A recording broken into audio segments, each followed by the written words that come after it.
Bonjour à tous et bienvenue dans cette nouvelle vidéo. Je suis ravie de vous retrouver aujourd'hui afin que l'on puisse voir ensemble, maintenant nous avons réussi à faire notre budget et à épargner notre argent, savoir exactement où nous allons le placer, voir un peu les possibilités qui s'offrent à nous et savoir surtout pouvoir identifier les endroits qui sont les plus rentables.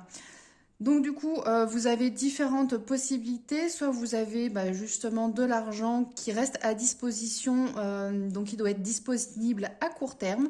Vous avez tout ce qui va être placement à moyen terme. Et après, il va y avoir tout ce qui va être placement sur du plus long terme, voire à risque ou autre. Donc du coup, nous allons voir déjà dans un premier temps tout ce qui va être à court terme. Donc à court terme... Donc ça va être tout l'argent qui va être disponible en fait de suite. Donc cet argent-ci, principalement, ça va correspondre à tout ce qui va être les différents comptes bancaires, hein, ce qui est dans notre banque.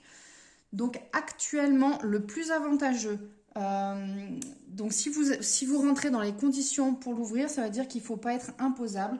Vous avez le livret d'épargne populaire. Le livret d'épargne populaire, il est actuellement à 4,6%.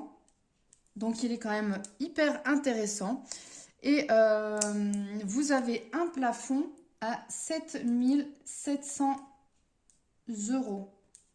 Voilà, donc vous voyez que mine de rien, c'est quand même hyper avantageux dans la mesure où vous pouvez remplir ces conditions-là pour ouvrir votre livret d'épargne populaire. Ensuite, actuellement, nous avons le livret A qui est à 2% et qui est également en concurrence, disons en concurrence, oui, on va dire qui est au même taux que le LDD qui est également à 2%.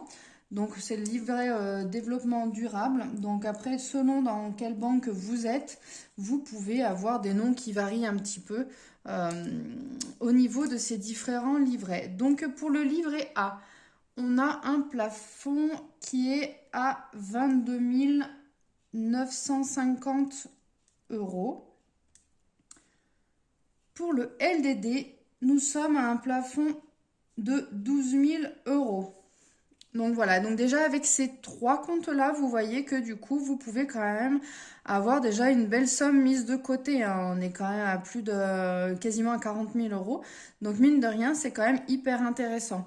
Alors moi, je vous invite quand même à avoir différents livrets ouverts parce qu'en fin de compte, si vous avez remarqué, hein, les taux, ils varient régulièrement. Il y en a qui vont augmenter, des autres qui vont baisser. Et justement, c'est là où il va falloir pouvoir jongler entre les différents livrets et basculer l'argent d'un compte à un autre. Donc, mine de rien, c'est pas négligeable, quitte à laisser, je sais pas, moi, 10, 15 ou 20 euros sur un compte pour éviter de le clôturer. Moi, je vous déconseille de clôturer vos comptes, hein, si jamais vous devez arriver à vider, pas à vider un compte, mais à basculer l'argent d'un compte à l'autre. Je vous conseille de laisser toujours un minimum dessus parce que mine de rien, vous pouvez toujours à un moment donné réussir à basculer parce que voilà, tel livret a augmenté, sinon après c'est un autre qui va diminuer. Donc après voilà, ça va être les vases communicants comme on dit. En ce moment, le plan épargne logement, il est à 1%. Donc effectivement, c'est pas celui qui est le plus intéressant. À savoir que celui-là, le plan épargne logement, c'est un compte où l'argent il est bloqué. Donc du coup, si vous voulez en avoir besoin rapidement, c'est pas le plus intéressant. Et il a un plafond à 61 200 euros. Alors, à savoir que les anciens comptes de plan épargne logement, tout dépend à quelle date vous l'avez ouvert, notamment je crois que c'est avant 2016, les taux ils étaient hyper intéressants. Donc si vous avez des vieux plans épargne logement, je vous conseille de les garder parce que du coup ils sont pas à 1%, hein. Là je vous dis vraiment ce qui est les taux du mois de septembre 2022. Donc après, à voir en fonction de l'évolution, ce qui est le plus intéressant pour vous. Mais effectivement, aujourd'hui, ce n'est pas le plan épargne logement qui est le plus avantageux. Ensuite, j'ai la possibilité de mettre sur un compte sur livret. Donc le compte sur livret, actuellement, il est à 0,5%. Et celui-là, il n'a pas de plafond.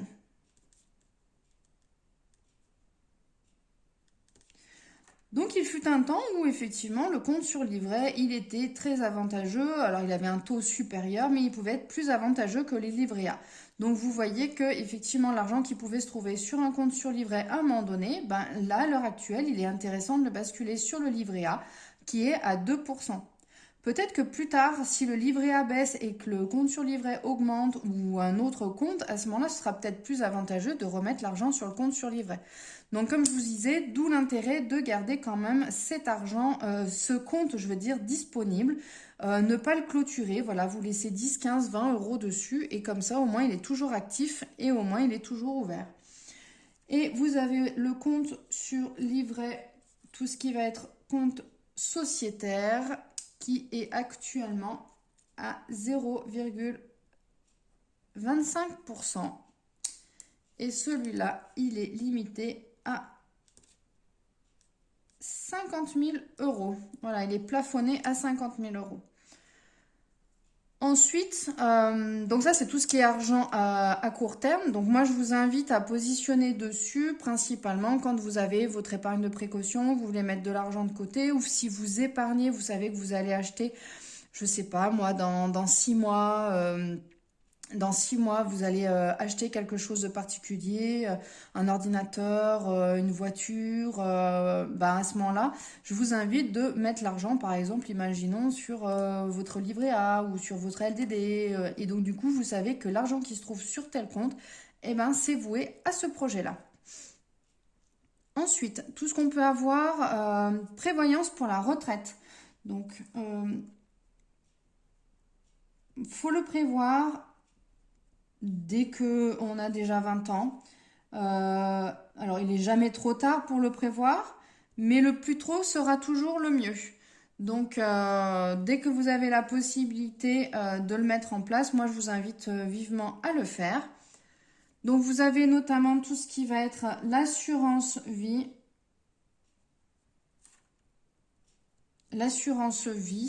et l'épargne retraite également. Donc là, il y a énormément d'organismes pour les deux qui prévoient justement ces différentes assurances ou épargne retraite.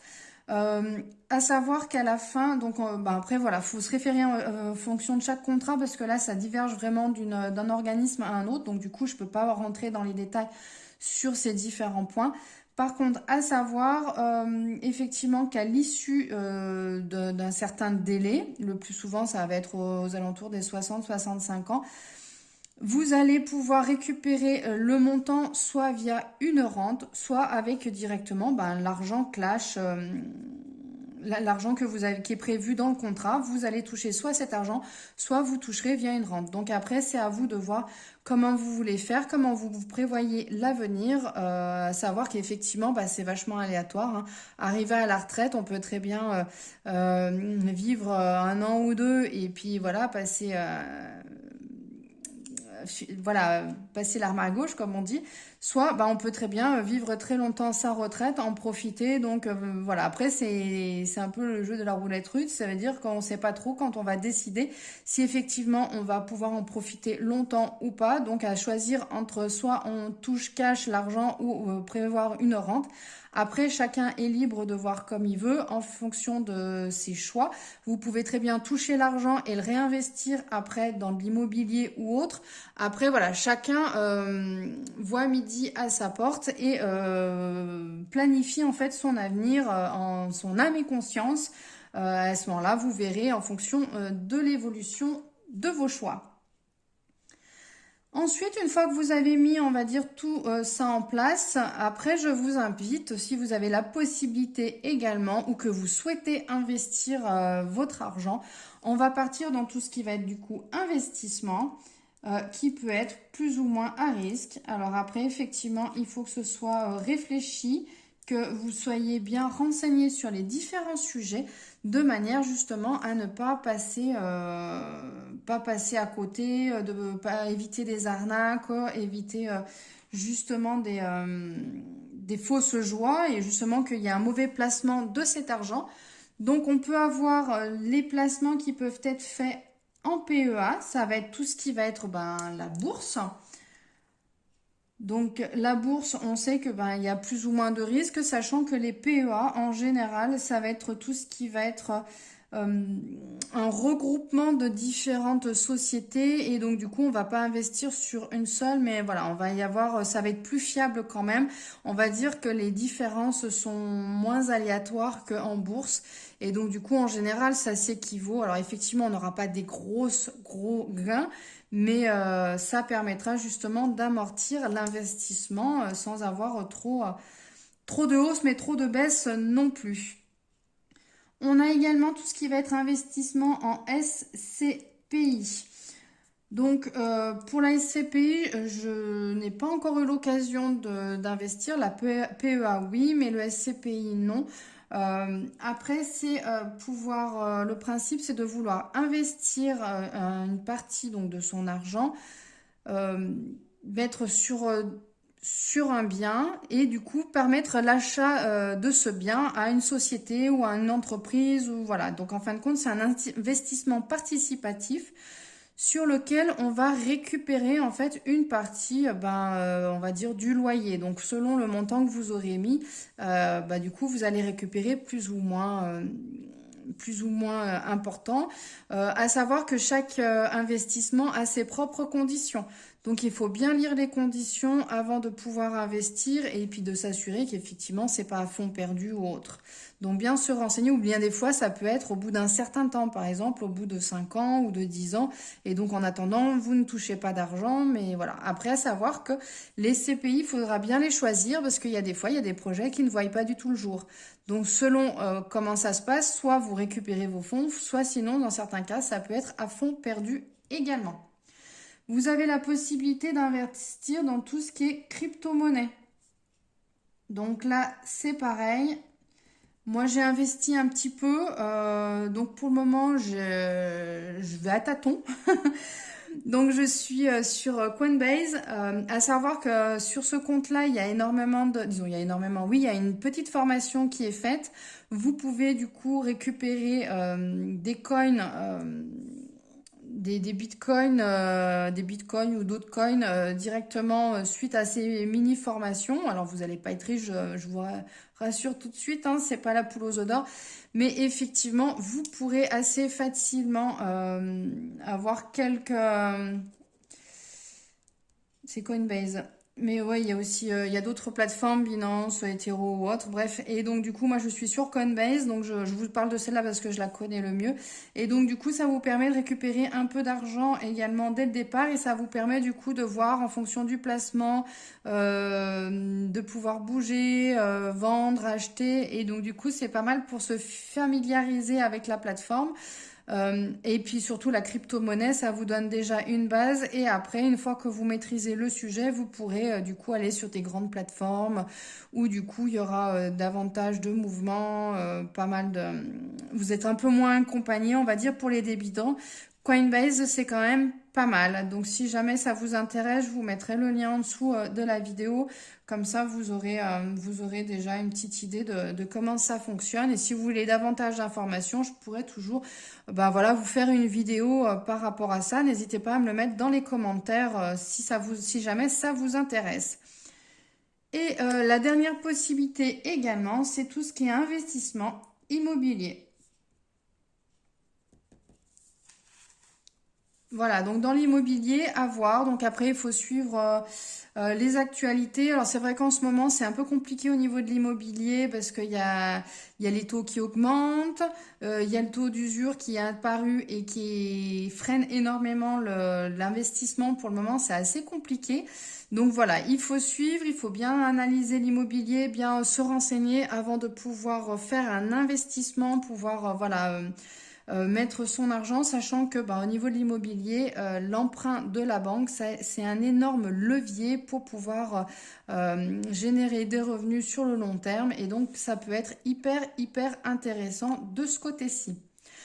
Voilà, mais écoutez, j'espère que ces différents points vous aura permis de voir un petit peu plus clair au niveau au niveau des différents placements pour votre épargne. N'hésitez pas à me dire, bah, du coup, vous dans les commentaires, ce que vous faites, ce que vous avez mis en place ou pas encore, ou ce que vous prévoyez de faire.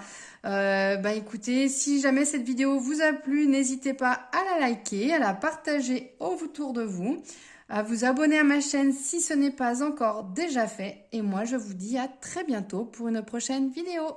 Ciao, bye bye!